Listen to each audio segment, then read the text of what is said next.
Hoje nós vamos iniciar, doutora, com as perguntas que ficaram pendentes da última aula de parasitose. E iniciaremos com as perguntas da Rose. Três perguntas ficaram pendentes, Rose. Você pode fazer as três, tá? Certo. Boa noite, doutora. Boa noite a todos. Ele abriu logo. Uhum. A perda de imunidade coletiva, chuva negra e as irradiações neurológicas causarão a morte de milhões. E ainda a humanidade não desenvolveu a tolerância e a paciência. A pergunta, doutora, é se esse caos e a dor poderão despertar para essa transformação aqueles que ainda dormem no comodismo do materialismo. Olha, quando perguntaram a Jesus aos que se salvam, ele disse que seriam poucos, né? É melhor que entre pela porta estreita do que pela porta larga, né? E numa transição, o povo parece que mergulhou na porta larga. Perderam a noção de moralidade, de vergonha, de tudo. Então, eu não acredito na recuperação de 80% da humanidade. Eu acredito que o que se tinha de dar já deu, não tem mais como a justiça divina voltar atrás. Então, ele sabe quem é que fica, quem é que vai, né, numa transição como essa. E o homem de bem terá todo o direito de ser protegido. Porque senão a terra não muda, né? Se a gente tirar metade dos bons e a metade dos ruins, quem é que vai ficar aqui? Então, por isso que a escolha e a colheita de Deus, né, ela vai no ponto certo. Então, o homem de bem vencerá essa transição, mas o mal já está sendo expulso há muito tempo. Certo, doutor, obrigada. Então, nessa transição, nós temos o surgimento do núcleo viral, as obsessões, somadas às forças da natureza cobrando seu espaço. Essa intervenção da justiça divina se dá somente por conta da consequência da ação do homem na natureza e as questões fluídicas negativas. Olha, as oportunidades que são dadas se agarrem a elas, porque o mal teve seu tempo e esse tempo terminou. A natureza, ela é perversa, viu? Ela constrói, mas quando ela destrói as suas obras, é para renovar da forma mais perfeita que existe. E o homem, ele é um produto da natureza. Ele tem que entender isso. Quando todos entenderem isso, saberão respeitar a natureza. Mas, por enquanto, o que eu observo é que o homem acha que domina a natureza. Ele não domina, ele já está sendo dominado. Furacões devastadores, meteoros cruzando o céu, né? Terremotos. Então, ora, vocês estão num ciclo ainda de início de uma transição geográfica. Porque, pelo certo, a transição geográfica, ela dá-se início aí no ano de 2050, né? Que será muito mais complicado para todos vocês. Então, os maiores inimigos de vocês, quem são, né? Vírus, bactérias e fungos. E eu vejo que a maioria pega uma gripe e já está quase morrendo, imagino que vem por aí. Então, a Terra, ela é um presídio. Só que a justiça divina quer transformar o presídio em colônia, né? Então, a reforma vai ser geral, né? É a nossa chance, né, doutora, agora. Então, doutora, falando dos vírus, o núcleo viral na COVID, então, ele se destacou como o que a parte que a medicação resolvia, ficava resolvido, mas o núcleo mantinha no organismo e apenas o eletrodo poderia retirar. A minha pergunta é se esse núcleo viral sempre existiu, ou isso é uma espécie de cristalização, densificação da forma energética da molécula orgânica, numa espécie de desenvolvimento molecular negativo ou positivo dessa espécie? Olha, o homem procura no universo bactérias e vírus biologicamente, né?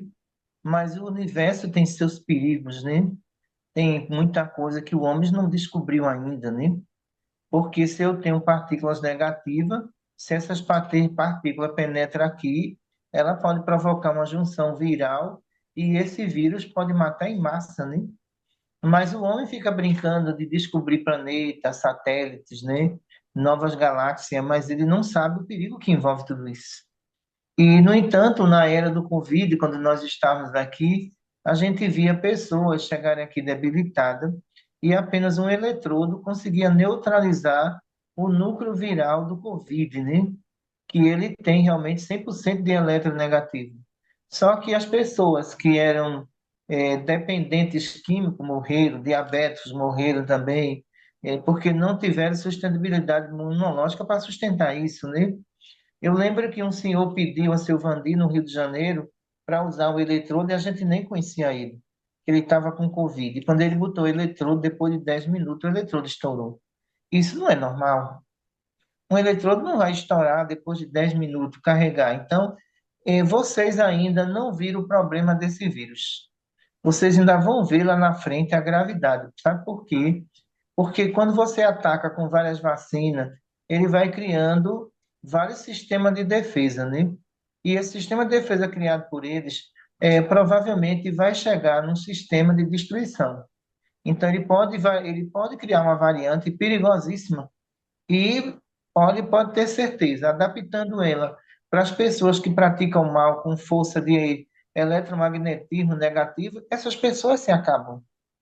Então, por isso que a situação vibratória é que sustenta a imunidade de vocês. Está entendendo? Por quê? Se nós estamos trabalhando aqui no bem, eu não vou ter medo do médico pré-Covid, porque Deus está presente. E muitos que tomaram vacina morreram, né? Então, por que morreram, né? A condição energética foi favorável para o vírus. Doutora, seria o mesmo caso do H1N1 que está trazendo graves consequências nas gripes, que antes era uma gripezinha e hoje a gente não vê mais essa tal gripezinha. Não na Rose, ó, desde que inventaram vacina para a gripe, que ela está matando mais do que curando. Se curava a gripe com chá caseiro. Todo ano era o ciclo de vírus, mas não era vírus mortais, né? E como é que eu vou combater algo, tá entendendo? Que daqui a um ano é outro vírus, outro vírus, outro vírus. Então, vocês estão injetando vírus demais no organismo. Chega um momento que a imunidade cai e qualquer vírus que está circulando mata as pessoas. Então, na época da sua avó, tinha vacina para gripe? Não. Não tinha vacina para gripe. A gripe durava o quê? Uma semana. Depois de uma semana você estava bem, estava pronto. E depois que inventaram a vacina para a gripe, eu não estou entendendo por que UTIs estão lotadas de idosos. Eles não foram vacinados e por que pegaram a gripe? Então, eu não sou contra a vacina, entendeu? Eu sou contra a exploração da vacina. Isso eu sou contra. Porque um cientista, se ele realmente pensa e age, ele vai dizer, olha, a gente toma algo para não pegar. Mas a partir do momento que você tomou e pegou, então isso não serve para nada, né? Posso fazer uma Obrigada, doutora. pergunta? Posso fazer uma Rapidinho, pergunta? Grazi, por favor. Doutora, boa noite a todos. Boa É, noite. são coisas que a gente escuta, não sei se é verdade ou não. Há comentários em que essas vacinas geralmente seria justamente para matar as pessoas por conta de excesso de pessoas no planeta. Então, seria uma forma de acabar com essas pessoas. Procede essa informação ou é só uma crença? Olha, eu acho que cada um pode dizer o que quer, né? Mas a ciência, ela profundamente vai mostrar que, na medida em que todo ano é injetado vírus, alguma coisa vai dar errado no sistema imunológico, tá entendendo? Então, Uhum. eu não acredito em cientistas ativistas. Eu não acredito, porque na realidade eles não usam a racionalidade, entendeu? Ele usa a emoção, ele usa o ativismo. E quando você diz assim, eu não quero isso para mim, é negacionista. mas não vê os sinais e sintomas que tudo isso causa, né? Então, eu Sim. acredito que o véu está sendo levantado, né, quanto à questão das vacinas, e vocês vão ter grande surpresa aí no futuro de muita coisa errada, né? Já estamos tendo, né? Obrigada, doutora. Obrigado também. Igor, a sua pergunta da aula anterior, parasitose. Boa noite, doutora. Boa noite a todos. Doutora, qual a diferença na gravidade entre a parasitose vampirizando a imunidade no esplênico e a parasitose em forma de ferimento que não cicatriza na pele? Olha, a vampirização pode ser provocada até por um espírito recém-desencarnado em busca de fluido vital para se achar vivo, né, ativo. Mas a parasitose não, a parasitose é diferente, né? O ovoide é diferente. Então, ele é um espírito desencarnado, mas ele está infectado. Aquele espírito recém-desencarnado, ele ainda não entrou no processo ainda que consideramos de infecção perispiritual, né? Por causa do tempo também, é muito pouco para o seu desencarne. Mas quando a gente fala em ovoide, isso já faz 40 anos, 50 anos que ele vive em região inferior. Então, essa infecção dele é generalizada. Então, por isso que na proximidade dele com o corpo humano, ele vai causar ferimentos. Então, há uma diferença muito grande de uma coisa para outra, viu? Obrigado, doutora. Obrigado também. Beatriz, a sua pergunta da aula anterior, por favor. Boa noite, doutora. É, Beatriz. perder um membro, perder um membro pela amputação de uma parasitose por ovoide trará sequela na próxima reencarnação, caso a pessoa não aceite se tratar no mundo espiritual antes de reencarnar? Não, não trará consequências, né? Trará consequências se aquela pessoa permanecer aqui na Terra, né? Então, a recomposição de braços e pernas, isso acontece nas câmaras de recomposição, onde o espírito é colocado ali para recompor aquela parte ali que foi afetada. Mas se esse espírito também tratou-se nas enfermarias e depois vai embora para as ruas, né, fazer coisa errada, todo esse processo de amputação volta de novo e ele vai sentir as mesmas dores. Se ele passar um período aqui de 50 anos numa situação dessa, aí o processo reencarnatório dele vai ser complicado, né? Ele vai pegar uma infecção na perna quando ele reencarnar, né? Obrigada, doutora. Assim seja.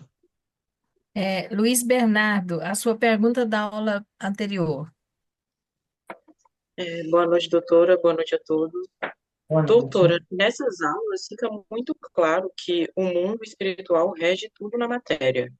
E o mais importante vem antes, porque a humanidade ainda não entendeu isso. E quem começa a entender é visto como fanático na religião? Olha, veja só, as pessoas também diziam que quem seguia Jesus era fanático, né? E diz até hoje, né? Mas quando tem uma dor, não chama a paz, chama Jesus, né? Quando tem uma dor, não chama a mãe, chama a Deus, né? Então a dor é o remédio. Então, você tem uma humanidade, na verdade, que está descendo aí, né, de ladeira abaixo, e não quer ir, ela não quer ir sozinha. Ela quer levar a juventude, ela quer levar a terceira idade, quer levar todo mundo. Então é aquela coisa, né? Se eu estou dentro de um inferninho, eu quero que todo mundo esteja. Quem está fora desse inferninho, então é uma pessoa fanática. Mas a gente vê, né? Um show de um cantor, a pessoa dorme na calçada, chovendo, trovão, raio, e as pessoas dizem que aquela pessoa é fã, não é fanático, né? Veja só como encurta a palavra, né? Olha, fulano é fã, aquilo ali, sabe que aquilo ali é admiração. Admiração? Que admiração é aquilo? Aquilo ali é fanático. Agora, você gostar de Jesus e seguir o evangelho, isso aí não é você ser fanático, né? É você ser fã de um homem que nasceu puro e morreu puro, né? Obrigado, doutora. Insisto. Marane, é a sua vez, a sua pergunta da aula anterior, parasitose. Boa noite, doutora Cristina. Boa noite, Maravilha. O Dr. Ricardo cita que miomas de alta intensidade ou seja, elasticidade maior, podem, podem ser associados a abortos de vidas passadas, onde houve deformação do plexo genésico que interrompeu o plexo da vida. Doutora Cristina, hoje por volta de 10% da população feminina no período reprodutivo apresenta endometriose e outras alterações uterinas, que é caracterizada pela presença de tecido endometrial fora da cavidade uterina, enquanto que miomas uterinos e de tumor benigno do útero acometem cerca de 60% da população feminina nesse período. Percebe-se que a alta prevalência na população feminina são todas decorrentes de causas kármicas. Como fica o uso de anticoncepcional, genética familiar, chuva negra, na correlação dessas causas? Olha, é interessante que quando a mulher ela reproduzia, ela não tinha esses problemas, né? Então, tinha mulheres que tinham 8 filhos e nunca desenvolveram endometriose, morreram normal, né? Mas o que aumentou o número da endometriose não foi a questão do aborto, né? É o eletromagnetismo do estresse feminino e masculino, né? E essas descargas vai para onde? O genésico.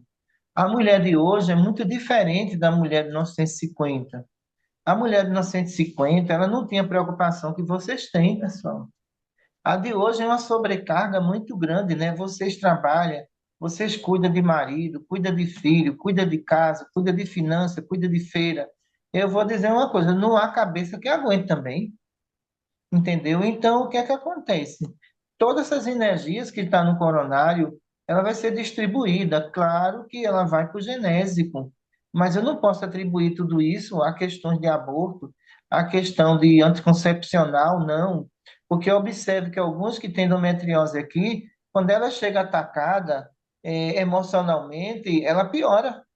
Então, eu já sei qual é a causa da endometriose ali. A causa ali é descarga eletromagnética no plexo genésico. Então, é muito diferente da mulher de 1950, ela se preparava para ser dona de casa. Hoje vocês é dona de tudo, né? Não é só dona de casa. Então, vocês têm mil e uma tarefa. Então, o que é que acontece? Enfraquece o sistema imunológico, sim. E qualquer descarga emocional, útero, ovário e por ali vai ficando armazenando. Daqui a pouco o plexo joga lá para o intestino e vem as complicações da endometriose. Entendi. Realmente tem uma correlação direta com a parte intestinal, doutora Cristina. Obrigada. Maria Amélia, eu posso fazer a próxima pergunta? Não, nós vamos entrar agora no assunto de hipnotismo. Depois eu volto aí, Marane. Nós vamos para hipnotismo, doutora Cristina, tá? A primeira pergunta é a da Rosângela.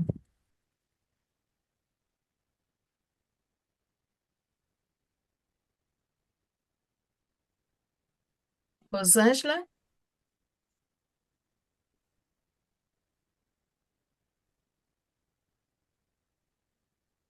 Ela está pedindo um momento, Maria Amélia. Eu vi. Acho que ela não está conseguindo abrir o áudio. Acho que é a pergunta que ela está procurando.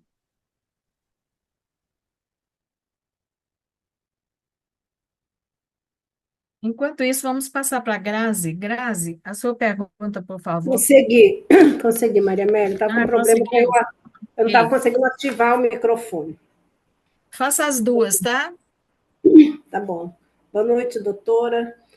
Boa Doutora, noite. lá no comecinho, na abertura da aula de hipnotismo, o doutor Ricardo ele faz referência à paz, né? Quando Jesus diz, a minha paz eu vos dou. O doutor Ricardo disse que essa paz ela é encontrada em todas as religiões. Essa paz seria a conquista e a prática das leis de Deus em qualquer religião que seja? Olha, como Jesus dizia, vocês cuidam do exterior, mas do interior, eu vou dizer, as complicações são inúmeras. Isso significa, sabe o quê? Ele dizia o seguinte: vocês praticam o bem para os outros, mas o emocional de vocês é um Deus nos acuda. Ele falava isso. Então, o que é que ele via no ser humano, né? Ele via a bondade do ser humano para com o outro, mas o ser humano não era bom para ele mesmo. Então, não adianta você fazer a caridade para os outros e você não fazer a caridade para si mesmo. Então, por isso que ele disse: ama o próximo como a ti mesmo. Veja a frase filosófica nisso tudo. Então, alguém chega para mim e diz assim: olha, doutor, eu gosto de ajudar os outros, mas eu não gosto de mim. Uma pessoa dessa precisa de um psiquiatra. Como é que você gosta de ajudar os outros e não gosta de você? Você, primeiramente, tem que se amar para entender o amor que você vai dar ao outro. E muitos, na verdade, carregam uma culpa enorme. Eu vejo muitas vezes pessoas fazendo o bem, não é porque ela gosta de fazer o bem, não, é a culpa que ela carrega. Ela já faz aquele bem ali para compensar algum erro que já fez lá atrás. E depois ela vai fazer o bem para depois fazer a besteira, né? Então, o que é que falta na mente dessas pessoas? Elas cuidar delas mesmas, ela observar o que é que ela tem de melhor. Porque se você for fazer bem aos outros e você, como espírita, não fizer bem ao seu emocional dentro de casa, ninguém quer ser espírita nessa família. Entendi, doutora, obrigada. Faço a outra. A outra. O doutor Ricardo cita Joana d'Arc e Jesus, que vieram ao planeta para defender a verdade nova. Em nosso tempo que se aproxima o dia em que a fé de muitos esfriará, morrer para defender o cristianismo fará parte dos projetos dos hospitais espirituais para trazer as verdades vindas do mundo espiritual? Eu acredito que os que estão vindo para o hospital, vocês são os precursores nisso, né? Vocês são os precursores para dar abertura a tudo isso. Mas os que estão reencarnados são de grande coragem. São espíritos determinados na verdade e doa quem doer. Mas essa fase não é de vocês. A fase de vocês eu considero uma fase mais leve, né? Mas a fase deles será muito mais difícil, porque serão espíritos que em 2050 estarão com 25 anos de idade. E a partir daí, esses espíritos com 25 anos de idade já vai se preparar para outra geração que é 2100. Então, essa geração de 2050, ela realmente vai dar a vida pelo cristianismo. E a maioria deles já estão reencarnados dentro dos hospitais, viu? Que bom, doutora. Obrigada. Grazi, é a sua vez. Boa noite novamente. Boa Doutora, noite. um TMHE pode conseguir adoecer com ações hipnóticas o encarnado que esteja buscando manter a sua moralidade e pensamento positivo pelo fato desse encarnado ter um débito com a justiça divina, considerando que esse encarnado não mantém um padrão vibratório. Olha, Grazi, no livro dos Espíritos, vem falando de HE, o movimento espírita não viu isso nunca. Quando eles dizem que são espírito propenso ao mal, e quando estão reencarnados são verdadeiros flagelos sociais, são espíritos que faz o mal pelo simples prazer de ver as pessoas infelizes, isso é o HE. O HE não tem nada a ver com tu, não, Grazi. Se ele olhar para você e não gostou, ele vai atrás. E pode ter certeza. Se você não tiver experiência de lidar com as vibrações sutis, ele acaba com a sua moral. Ele acaba com a sua vida. Então, são entidades que eu sempre digo aos médios: tenham respeito por eles. Porque vocês estão num nível que não dá para combater essa influência sozinha, não. Vocês têm que ter a nossa ajuda, entendendo? E quem cuida de HE tem que cuidar da moralidade, senão desce de ladeira abaixo. Porque eles não vão perdoar. Mas só são os espíritas que são perseguidos por HE? Não. Padres, pastores e qualquer religião que pregue o cristianismo, eles são inimigos de Jesus. Se são inimigos de Jesus, é inimigo de quem estiver trabalhando para ele. Então, por isso que o papel dos hospitais não é recuar diante deles, é enfrentar. Se recuar, vai fazer o quê? Vai ser devorado da mesma forma. Então é melhor você partir para o ataque do que você deixar os HL atacar. É o que os hospitais fazem durante 30 anos cuidando de HL nessa localidade aqui, e graças a Deus, hoje a gente aqui, se tiver, só é 10% de HL nessa cidade, porque 90% saíram. Doutora, o risco de se contrair, assim, essa obsessão, digamos assim, seria mais numa mediúnica ou trabalhando em qualquer área do hospital? Olha, uma mediúnica que vai desafiar um HS sem saber, vai se acabar tudinho, não fica um. Mas qualquer área religiosa, independente de mediúnica, se eles cismarem em colocar você como alvo, eles vão atrás. Mas só que aqui tem uma diferença. Se a gente souber que alguém daí tem um HE, a gente vai atrás e vamos levar para mundo transitório. A diferença está nos dois respeitos, né? Ele respeita de lá, eu respeito de cá. Se ele não mexer com minha trabalhadora, eu só mexo com ele se a justiça divina permitir. Mas se não permitir, ele fica quieto para lá, que eu fico quieta para cá. Entendi. Obrigada, doutora. Obrigado também. Seu Moreira, as suas duas perguntas, por favor.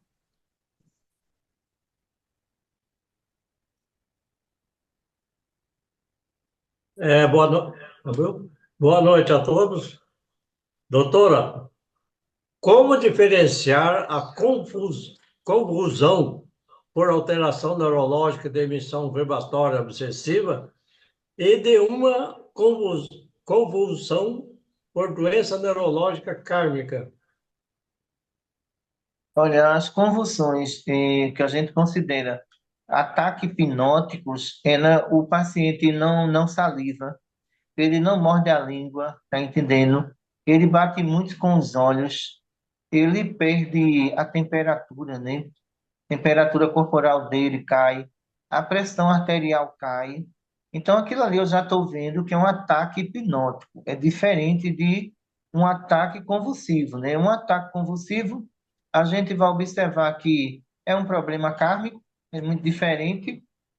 O paciente toma remédio, controla a convulsão, mas o ataque hipnótico, a complexidade é muito grande porque muitos não sabem cuidar disso e confundem com convulsão. E a gente sabe que os processos aí é bastante complicado porque ele arrasta o sonâmbulo para a região inferior. Aí tem que ter outro sonâmbulo para sair do corpo e buscá-lo e acoplar ele no corpo dele. Tá entendendo? Então, quando chegam aqui sonâmbulos, eu pergunto logo: você teve convulsão? Como foi a convulsão? Não, a convulsão eu não me lembro, eu não mordi a língua, então aí foi um ataque hipnótico, não é convulsão. Ah, entendido. Doutora, o fato da medicina material não reconhecer a atuação das energias do sistema neurológico, será a medicina espiritual que vai nortear esse rumo para benefício da humanidade, mostrando o caminho através da atuação dos médicos espirituais? Eu acho que em 30 anos nós conseguimos muita coisa, né? Porque a quantidade de médicos que nós temos aqui, nos pesquisando, a gente fica feliz. Porque alguns até faz pergunta, né? Olha, porque o meu paciente tem um pico de pressão que não baixa? Então, eu digo, olha, manda esse paciente usar essas duas pilinhas, aí vem aquela confusão mental agora, pilha, e ele ficou bom, e agora? Eu vou dizer o quê? Eu vou dizer que a espiritualidade tem razão. Então, eu digo, olha, isso aí é eletromagnetismo vascular. O que é isso? Ele está, as veias, artérias, né? Tudo isso está contaminado por carga nervosa. Então, isso aí tira e se resolve. Ah, entendido, obrigado. Obrigado também. Rose, as suas duas primeiras perguntas, por favor. Certo. Doutora, sendo que a esquizofrenia apresenta um quadro grave de sintomas sempre antissociais, quando ela não é kármica, quando há fixação de memória por um trauma, explorado por um CMHE, como é o tratamento? Olha, eu vou dizer uma coisa. A primeira coisa é o preparo psicológico do que você vai tratar. O paciente, ele chega devastado emocional, né? Ele pensa só negativo, ele diz que está com depressão, ele quer continuar nesse quadro e você vai ter que tirar. Você vai ter que mostrar para ele que isso é passado, que aquela entidade está sendo tratada também da mesma forma. Mas a gente observa que esse preparo psicológico aqui é muito curto, o tempo. Então, encaminho para as doutoras, já dizendo a ela o que ela tem que trabalhar naquele paciente. E os resultados é impressionante. Depois de 2 meses, a gente nota a recuperação deles, está entendendo? Porque nenhum espírito trabalha sozinho, né, dona Rússia? A gente precisa também da medicina dos homens. E é isso que a gente faz, dividir responsabilidade com eles. Na esquizofrenia kármica é muito complicado, porque você tem vários arquivos danificados. E esses arquivos só entram em repouso com medicação. Sem medicação, aquele paciente surta. Certo, doutora.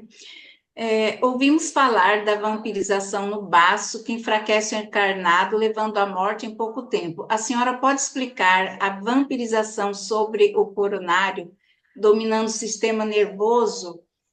Seriam as energias mentais, o sistema nervoso que são enfraquecidas, é a energia positiva substituída pela negativa?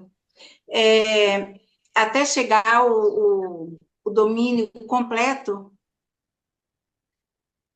Olha, os ataques hipnóticos, eles não escolhem outro órgão a não ser o cérebro. É a fonte de tudo, né? Então, você não vai ver uma entidade hipnótica atuando no teu nariz, no teu baço. Ele vai no sistema nervoso central. É a partir dali que ele faz as projeções de memória, o controle da centralização emocional, o controle de hemisfério direito e esquerdo. Então, eles são realmente, né, espíritos que se preparam para atacar o sistema nervoso, não é outro órgão. Você não vai ver a HE atacando o órgão auditivo. Não, eles não vão fazer isso. Você não vai ver a HE causando em você um ferimento. Ele quer o domínio da sua mente para devastar a sociedade, né? Sério, obrigada, doutora. Agora é sua vez, Maria Alice. A sua pergunta, por favor. Boa noite a todos. Boa noite. De que maneira o estado hipnótico descrito pela ciência como uma alteração da consciência pode ser interpretado à luz do espiritismo, considerando os princípios da dualidade, corpo e espírito, e a influência dos espíritos desencarnados? Olha, às vezes eu vejo alguns hipnotizadores encarnados, né? Que na verdade são mais teatro do que hipnotismo, né? Que você encontrava grandes hipnotizadores na época de Kardec, né? Então eram aquelas pessoas que realmente utilizavam o magnetismo para hipnotizar. Mas quando você parte para a questão hipnótica, é impressionante a situação dessas criaturas. Porque o Dr. Ricardo nos conta que veio uma criança para cá e essa criança dizia que era um touro. E ela se comportava como um touro. Ela queria, veja o processo hipnótico, né? Ela queria estar debaixo da mesa.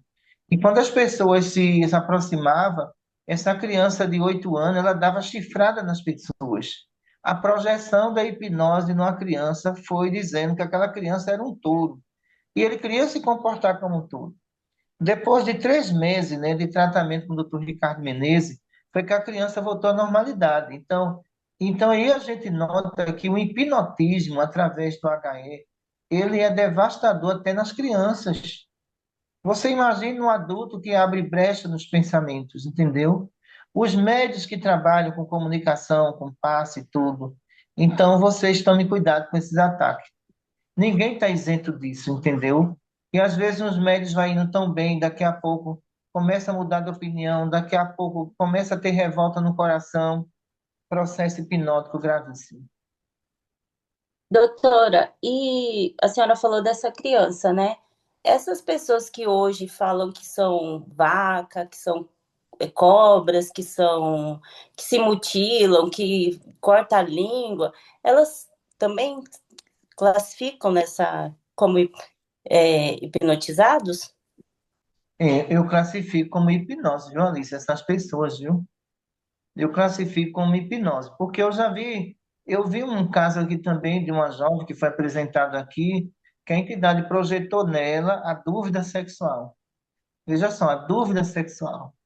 Então, quando ela estava na minha frente, a entidade queria incorporar nela.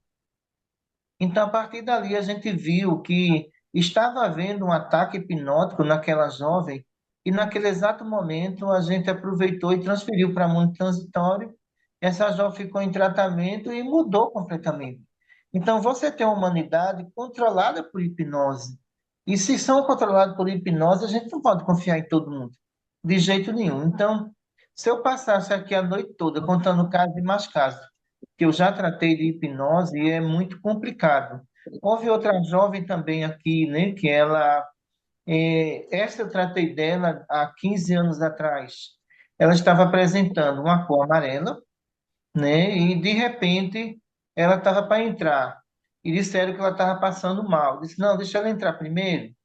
E quando ela entra com HE na minha frente. O HE desdobrou ela, entendeu? E se apresentou na minha frente e disse assim: eu não esqueço mais disso. Ele disse assim: por que você ajuda essas pessoas que estão ali fora? Eu disse: porque minha missão é essa, a sua não é, né? Ele disse: por mim eu matava tudinho ali, de um por um, porque eu não tenho pena de nenhum. Eu disse: olha, eu vou dizer uma coisa, você tem muita coragem de ter entrado aqui. E eu fui me levantando, calada, tudo. Aí, quando eu cheguei perto, eu fiz a contenção nela. Eu disse: agora você não sai mais. Agora a gente vai conversar. É vibração positiva com vibração negativa. Ele disse: me solte, se eu não vou lhe soltar. Eu apenas vou deslocar seu periférico para que as equipes superiores lhe levem. E ele disse assim: não tire a minha roupa, senão eu perca a força. Qual era a roupa dele? Era o perispírito periférico dele acoplado na média sonâmbula. Quando houve o deslocamento, o que é que acontece ali? Ela voltou, e quando ela voltou passando mal, eu disse, vai melhorando. Deixa eu dizer uma coisa a você. Sabe o que é isso? É a sua condição imoral, viu? Porque essa sua pelezinha tá amarela, deixa eu dizer a você. Tu tá indo para a região de sexualidade, criatura. Essa cor sua não é normal, não. Essa é, doutora, eu tenho pesadelos nessa região, toda noite. Então, veja, não eram que levavam ela quem ia para lá. É diferente, né? Sim. E doutora, só mais uma coisa. No caso mesmo dessa artista que teve, essa artista internacional que teve esses últimos dias no Brasil, é, tendo em vista as letras das músicas dela, as coreografias, e que ela arrasta muita multidão. É um caso de hipnose também? Mas olha a qualidade da multidão que ela arrasta. Jesus arrastava a multidão e transformava a multidão. Eu vou arrastar a multidão para destruir a multidão? Qual o progresso que essas pessoas estão tendo? O tempo vai passar e a velhice vai chegar e vai mostrar para essas pessoas o quanto elas foram ridículas e o quanto elas se rebaixaram ao ponto, entendeu? De esquecer o princípio básico, que é a moralidade. Então, um cantor pode arrastar diversas pessoas, mas para onde? Para o poço?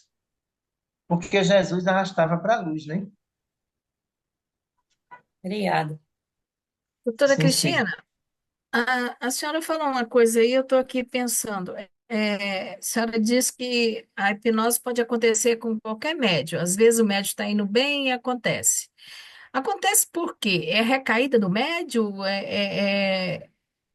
É moral do médium? O que que ele provoca essa recaída? Se ele está indo bem, Eu acho que é confiança demais, vaidade demais e orgulho demais. Tá entendendo? Os médios têm que entender que todos eles são comprometidos e todos eles já caíram em vidas passadas. Tá entendendo? Então, quando a gente prepara um médio, a gente prepara ele para eles não absorver os elogios e se conformar com as críticas e caminhar sua jornada, porque ninguém vai depender de elogio para ajudar o outro, de jeito nenhum. Então, olha, me empurra de cá, me empurra de lá, para mim não faz diferença, entendeu, Maria Amélia? Para mim, o Entendi. importante é ver alguém aqui chegar doente e a gente tratar. Mas tem médicos que gostam de holofote, tem médicos que gostam de receber prêmios. Isso aí é um perigo para os médicos. É um É, perigo porque, olha, nós temos que cumprir com o mandato que Deus nos deu. O que os homens oferecem é terrestre. O que Deus nos oferece é celeste. Então, os médicos têm que colocar isso em sua cabeça. Tem médico que às vezes se aborrece, faz assim: ah, eu vou me embora. Você não trabalha para mim. Você trabalha para Jesus. É você está deixando Jesus. Você não está me deixando. A responsabilidade é sua. Porque a gente vai ter que entender que nós não estamos no mar de perfeição. Todo mundo tem que evoluir, mas ninguém pode dizer assim: olha, eu vou evoluir de todas as formas, de toda maneira. Você é um trabalhador do Cristo. O Cristo não quer você de todas as formas. Ele quer você reformado de todas as formas, ele não quer, não. entendi. É isso mesmo. Agora, obrigada, doutora. Agora é a vez da Maria das Graças. As suas duas perguntas, Maria das Graças. Tudo bem. Boa noite, doutora. Boa noite a todos. Boa noite. A primeira pergunta que eu faço para a senhora: podemos comparar o fenômeno da licantropia ao da parasitose espiritual, considerando a deformação perispiritual? A questão da licantropia, pode existir também uma parte de hipnose nisso tudo, né? Então, o estado de consciência do espírito, do ato cometido, que de repente ele acha que perdeu a racionalidade. E de tanto mal que ele fez, ele escolhe uma opção de ser um animal. Isso é muito complicado. Porque quando a Sim. gente vai ver o julgamento dos juízes do mal, muitas vezes essa sentença é dada ao espírito e o espírito aceita, pelo estado de consciência de ter feito tantas loucuras. Uma pessoa que cometeu pedofilia, essa não escapa de um processo hipnótico, porque ele vai entender que ele fez isso com a criança e aquela criança não tinha defesa. E ele vai entender agora que ele não morreu, né? Ele está vivo. E agora as consequências? Então, por isso que muitos deles se acham assim tão desprezados, né? Tão assim humilhado por si próprio pelo ato praticado, que ele se rende à licantropia. E isso pode levar anos e anos e anos, décadas, décadas, décadas, para que ele entenda que ele vai ter uma oportunidade. Agora, ele não é um animal, ele é um ser humano. Sim, entendi. A segunda pergunta, eu fiz a leitura no Livro dos Espíritos, a questão 375. Lá ele diz assim: qual é a situação do espírito na loucura? Analisando a resposta dada pelos espíritos, eu gostaria que a senhora nos explicasse se as impressões que o desencarnado recebe estão localizadas na sua memória perispiritual. Olha, é o estado de consciência da alma. Após a Uhum, morte, segue-se ao juízo final. Juízo final, estado de consciência da alma. Então, se eu uhum. for uma pessoa boa, eu não vou ter medo de morrer. Por que tantos na hora da morte têm medo de dormir? Porque sabe que não volta mais. E passa noites e noites acordado com medo de morrer, né? É a Uhum. consciência de entender que tudo isso vai continuar e que nada vai parar. Já existem outros tranquilos que dizem, olha, eu estou recebendo a morte é como um alívio e terminou minhas tarefas aqui. Isso terminou minhas tarefas, eu vou me embora. É muito diferente. Então, a questão da memória na hora da morte vai depender de como você viveu em vida, né? Ah, sim. Ele vai ficar registrado. Mas essa memória, então, ela é bem mais assim. Quer dizer, nós temos todo armazenado ali. Ela que vai cada um vai resgatando aos poucos. Aí alguns não sustentam, não suportam, né? Olha, na hora da morte é como um cinema, né? Hum, Em poucos minutos você vê toda a sua vida, né?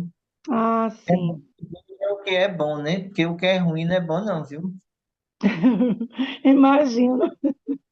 Muito obrigada. Ficou claro, doutora. Obrigada. É, Graça, você não tem. Ah, você fez a segunda. Agora é a Isso. Nália. A sua pergunta, Nália, por favor. Maria Amélia, hoje eu vou deixar de perguntar, porque já teve uma pergunta semelhante, já respondeu a minha dúvida. Ah, Muito ok. obrigada. De nada. Silvinha, você, minha filha. Você e depois o Jean.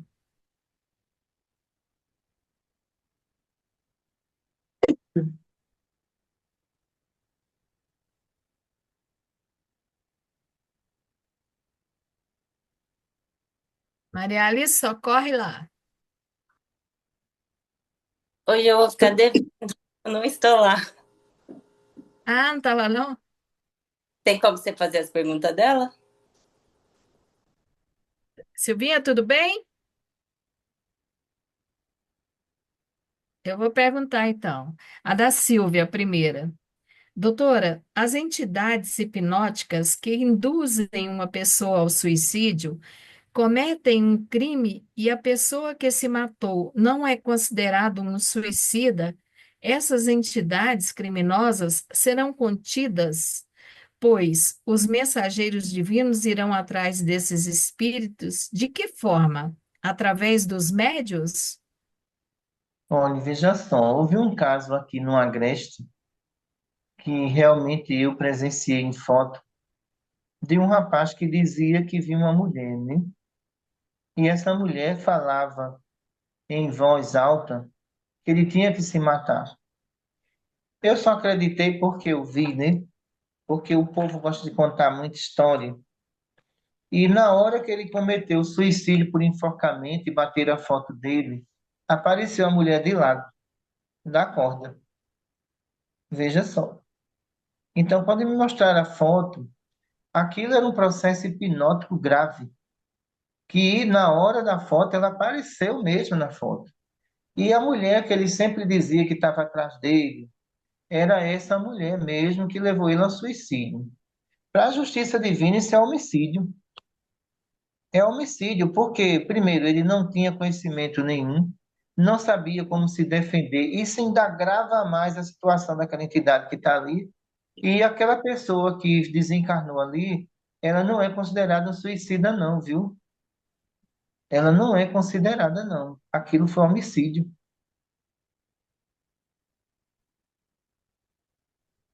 Interessante. Não tinha pensado nisso. A pergunta do. Respondeu, Silvia? A pergunta do Só fazer um Jean. comentário. Vai lá, Grazi. Não sei se você lembra, Maria Amélia, o Paulo te mostrou aquela foto. Eu acho que ele te mostrou, o Paulo. Ele estava com óculos escuro, ele tirou uma foto e no reflexo do óculos dele apareceu um. É como se fosse uma pessoa toda escura. É como se fosse. Como que eu vou explicar? É como se fosse uma mancha preta, assim, com um buraquinho dos olhos brancos. Ele te mostrou a foto, não te mostrou? Mostrou. Coisa mais esquisita. Apareceu no reflexo do óculos dele. E não tinha ninguém no momento, Não tinha né? ninguém, ele estava sozinho no quarto. É. Quer falar alguma coisa, doutora? Olha, eu tive que pegar o Maria Cláudia de início ainda aqui nos processos hipnóticos dessa cidade, que era bastante complexo, né? Então, a gente tinha aqui 18 homicídios por semana, que não era pouco, né? Era ataques hipnóticos para tudo que é lugar. E Dona Maria Cláudia conta que na fundação do hospital ela disse assim: se esse hospital dá certo aqui, vai dar certo no mundo todo. O teste é esse. E olha que não foi fácil isso aqui, viu? E ela tinha toda a razão. Então, depois de 30 anos, a gente vê que o número de homicídio aqui diminuiu muito. Às vezes você tem um homicídio por mês. mas era 18 por semana. Era um índice altíssimo de homicídio. Então, realmente uma Sodoma isso aqui, viu? Uma Sodoma aqui não era brincadeira, mas para a gente entender como é importante o combate do centro espírita, do hospital espiritual, o combate a essas hipnoses, como acalma uma região, né? Verdade. A pergunta do Jean. Doutora, por não aceitar as perdas, as propostas aceitas para passar em concurso, vencer quaisquer que sejam as dificuldades e perdas materiais que as hipnoses negociam com o médium para abandonar um projeto mediúnico, esse trato é feito durante o sono? Esse trato é feito durante o sono, mas a gente já sabe. As equipes já nos alertaram. A gente já fica de olho naquele meio.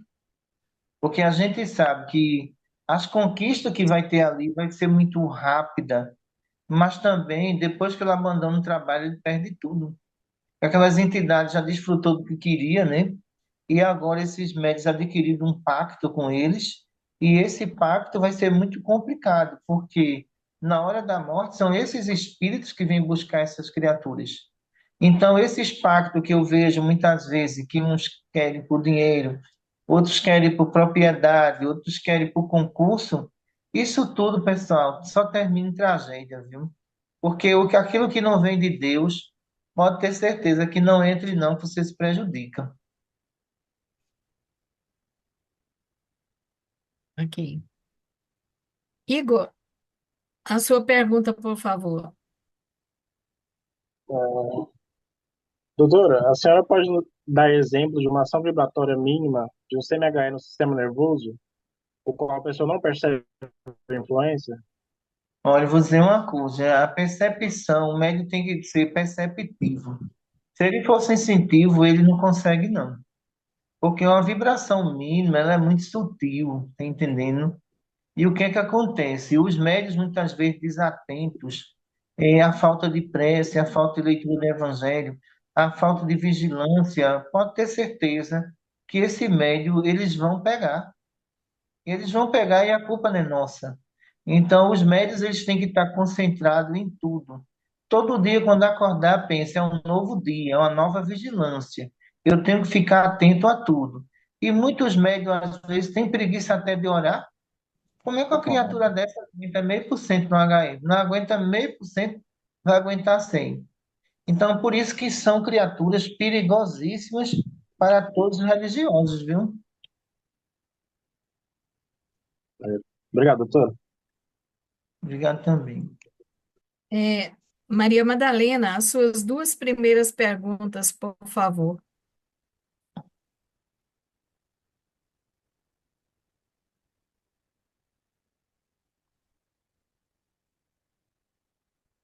Madalena? Ela não está Madalena, aí, não? não. Aí não entrou. Luiz, a sua pergunta, Luiz, as suas duas perguntas. Boa noite novamente, doutora. Boa É, noite, meu irmão. Maria Amélia, eu só vou fazer uma pergunta porque a segunda já foi respondida. Foi respondida. Doutora, o doutor Ricardo disse que o a auto-hipnose, é, de tanta insistência nesse pedido, ela se torna um pacto. Espíritos inferiores é quem atende. Esse pedido insistente, a consequência será a mesma dos pactos conscientes? Olha, os pactos, eles são sempre conscientes. A pessoa tem plena consciência do que está fazendo, né? Porque o que a gente percebe muitas vezes em algumas comunicações grosseiras são pessoas dando presente a espírito para receber alguma coisa em troca. E esses espíritos recebem, né? E eles dão também, mas quando você não tem mais vínculo, ele toma tudo que você tem. Você imagina que chega a consulta aqui de mulheres pedindo para a doutora arruma um namorado para mim, se agora deu certo. Ô, criatura, eu vou perder meu tempo com isso, hein? Então veja como é que faz, como se faz assim uma confusão das coisas, achando que todo espírito vai atender o pedido daquela pessoa. Então tem uns que dizem assim, olha, minha situação está tão ruim de dinheiro, nós não temos nada a ver com isso. A gente não vai entrar na vibração dessa.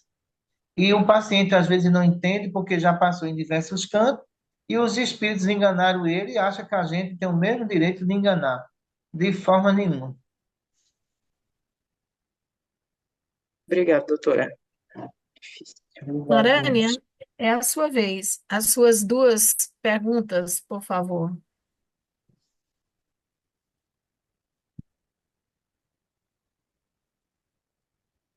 Certo. Vou pegar aqui agora. Doutora Cristina, após um ataque de hipnose de baixa frequência, caso médio sonambúlico, apresente alguma alteração de comportamento após o episódio. Como identificar se essa alteração feita foi referente a algum trauma dessa vida ou foi uma projeção de compromissos de vidas passadas? Qual o tratamento espiritual? E no caso desse gatilho acontecer, como o médium deve conduzir para reduzir essa influência? Nesse caso, ele precisa utilizar a oração e chamar o anjo da guarda? Olha, a maioria dos pensamentos negativos não vem dos espíritos, vem do subconsciente de vocês, viu? Que é um verdadeiro cemitério de vidas passadas. E esse cemitério, quando acorda, sai de perto. Aí precisa de tratamento ali em sala periférica, para a gente poder controlar essa memória, entendeu? Para normalizar, porque muitas coisas que eu vejo aqui em termos de pesadelo, não é nenhum espírito, é a própria pessoa e a própria mente dela que produz a imagem. E ela diz, mas doutora, você não sentiu um arrepio nesse pesadelo? Não, então vem do seu subconsciente de vidas passadas. Então, quando o subconsciente ele está atingindo a tua memória, a complexidade é muito grande, vai dar tudo errado. Porque o que você vê viver na Terra está se confundindo com coisas que você já fez. Aí tu tem agora uma consciência e um consciente atuando. E o que é mais forte agora? É o que é errado, não é o que é certo. Então, esses médios, eles têm que passar. Isso não é um ataque hipnótico. Num ataque hipnótico é muito diferente, porque ele projeta a imagem na memória, tá entendendo? Mas ele não dominou ainda o subconsciente, ele vai chegar lá. Mas o primeiro ataque é na memória. Depois que ele controla a memória, é que ele vai buscar no subconsciente o que Mariane foi em vidas passadas. Tá entendendo? Então, se você não foi nada de bom, você vai começar a achar o quê? Uma pessoa inútil, depressiva, desprezada. Ele vai trabalhar todo o emocional seu de vidas passadas, não é de agora. Se você for uma pessoa experiente, você vai dizer: não, eu não sou isso. Eu tenho que buscar força. Eu não posso aceitar isso. Eu tenho que me renovar. Então, você muda de vibração e ele encontra dificuldade. Entendi, doutora, mas, por exemplo, digamos que o médium sofreu um ataque de hipnose. Houve ali um tratamento espiritual e, eventualmente, ficou alguma alteração, de comportamento que não era, clássica desse médium. Isso pode ser um resquício dessa hipnose? Os processos hipnóticos no ser humano exigem tratamento de psicologia durante um ano, viu, Mariana? Entendi. É um tratamento Fica o mais. vertigem, fica. Eu não Entendi. vou poder fazer isso porque eu não tenho tempo, então eu encaminho para as psicólogas e é muito interessante, porque a pessoa fica insegura em alguma coisa, tá entendendo? E ela sempre vai ter medo de perder aquilo que ela ficou insegura, mas é apenas o vestígio. A psicologia trata disso. Entendi, ficou claro. Eu posso fazer a próxima pergunta, Maria? Sim, a próxima. Doutora Cristina, quais os critérios de análise no perispírito, de análise no periférico ou na consulta clínica dos hospitais espirituais do Nordeste para diferenciar hipnose em casos mais graves de depressão, ansiedade ou bipolaridade? mesmo na hipnose, essas condições podem se coexistirem? Olha, a hipnose depressiva, você não tem motivo, não. A gente já sabe que é um ataque hipnótico, porque não tem motivo. Às vezes a pessoa tem um marido excelente, tem filho excelente, tem nenhum problema. Mas a entidade está ali, entendeu? E a gente sabe que ela vai melhorar porque é um processo hipnótico. Já outros casos depressivos, por uma perda, o marido foi embora, uma perda econômica, então a gente observa que aquilo ali é muito mais emocional do que um ataque hipnótico. Mas um ataque hipnótico, o paciente depressivo, ele não toma banho, ele não se alimenta, ele tem rigidez muscular, tá entendendo? Então ali a gente vê, olha, ali tem um ataque hipnótico, porque não há nenhum motivo para aquela pessoa estar daquele jeito, porque ela tem todo o apoio de todo mundo que está ali cercando ela. E quando você tenta dialogar, o laringe, olha, já foi há muito tempo. Aquela pessoa trava para comer, trava para beber água. Ali é um ataque hipnótico, viu? Entendi. Eu posso fazer a próxima pergunta, Pode Mariane? fazer doutora, só um minutinho, Mariane. São 8h30. Nós temos duas perguntas. Pode ser feitas? Pode sim. Então, a sua, Mariane, depois é a última pergunta da Rose. Tá. As lesões cerebrais que levam ao Alzheimer ou às outras demências, principalmente as que acometem a área do frontal, podem ser decorrentes de alterações relacionadas ao uso da mediunidade de forma incorreta ou desprotegida, que é muito comum hoje nos outros centros, espíritas, ou pode estar relacionada a uma ação hipnótica, visto que muitas dessas patologias vêm acompanhadas de alterações importantes na área da memória e do comportamento. Ana Maria, uma reunião que ela decorre sem você saber os riscos, a possibilidade de Alzheimer é de 100%, porque essas cargas eletromagnéticas de projeção na hora da comunicação, você vai levar para casa e vai virar arquivo. Só que são vários arquivos, não são um só. Na medida que você for envelhecendo, esses arquivos ficarão mais ativos. E a neutralização emocional que você vai ter ali vai ser enorme. A falta de noção, de coordenação também. Então, se uma pessoa passou 10 anos sendo obsediada, é irreversível. Não tem como você livrar um quadro desse. Você afasta o espírito, mas já existem danos. Esses danos são irreparáveis, não tem mais como. Se uma pessoa chega aqui com hipnose hoje, a possibilidade de ficar bom é de 100%. Mas se ela diz, quando eu olho, eu digo, olha, faz quanto tempo você está assim? Já faz 5 anos. Você vai tirar a hipnose, mas as sequelas vão ficar no organismo. Então, quando já é identificado lesão cerebral, é porque o quadro já é irreversível. Já é irreversível, não tem como não, de jeito nenhum. Então, os processos aí na parte coronária é onde eles mais atacam, porque eles sabem que os danos ali é irreversível. Entendi, doutora Cristina, obrigada. Obrigado também. Rose, a sua vez.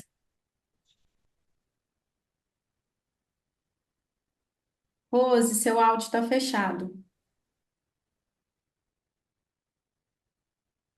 Doutora, é se conhecer, frear as próprias tendências más, aprender a perder, reconhecer habilidades do HE e CMHE e ter cautela, ter humildade, é uma forma de evitar se tornar presa fácil de equipes hipnóticas. Ignorar essas orientações que o Dr. Ricardo listou é o resultado que vemos hoje nas religiões em que as lideranças caem em ciladas que acabam com a saúde e levam tantos à degradação moral. O que a senhora pode falar sobre isso, por favor?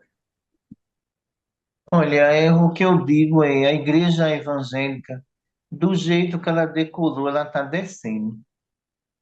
Está entendendo? Os ataques hipnóticos nessa religião está sendo impressionante, né? As pessoas em busca de dinheiro, em busca de poder, elas se esqueceram de todos os ensinamentos de Jesus. E estão partindo agora para o tudo ou nada, né? Ali são ataques hipnóticos. E esse ataque hipnótico é para desmoralizar o evangelho de Jesus. Infelizmente, os homens são instrumento disso, né? Eles querem isso. Porque quando a gente observa que Francisco Cândido Xavier passou por momentos difíceis, superou esses momentos difíceis, certo? E deu a volta por cima, enquanto isso os pastores só pensam em dinheiro, só pensam em dízimo. Então, claro que essa igreja, daqui a 20 anos, já vai sentir um abalo muito grande de seguidores. A religião que permanecer ali, pessoal, despreendimento e honestidade, vai ser a mais que vai crescer. Obrigada, doutora. Inciso. Foi a nossa última pergunta, doutora Cristina. Obrigado a todos vocês pelo estudo de hoje, viu? Podemos fazer a prece? Podemos. Maria Santíssima, nossa Mãe Maior, derramai sobre os nossos irmãos e sobre os teus lares o teu manto de amor e de conforto espiritual. Ofertamos, Mãe Maria, os nossos corações em prol dos mais necessitados.